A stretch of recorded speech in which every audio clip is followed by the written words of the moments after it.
بسم اللہ الرحمن الرحیم۔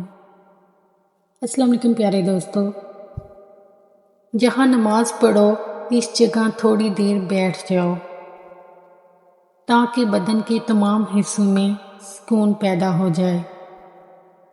پھر نماز کے لیے کھڑے ہو جاؤ، اس طرح کہ یہ خیال کرو کہ کعبہ تمہارے سامنے، پلصراط تمہارے پاؤں کے نیچے، جنت تمہارے سیدھے ہاتھ کی طرف، جہنم تمہاری الٹی طرف، اور موت کا فرشتہ تمہارے پیچھے کھڑا ہے، اور سمجھو کہ یہ تمہاری آخری نماز ہے۔ فضول خیالات سے نجات ملے گی اور دل کو سکون حاصل ہوگا۔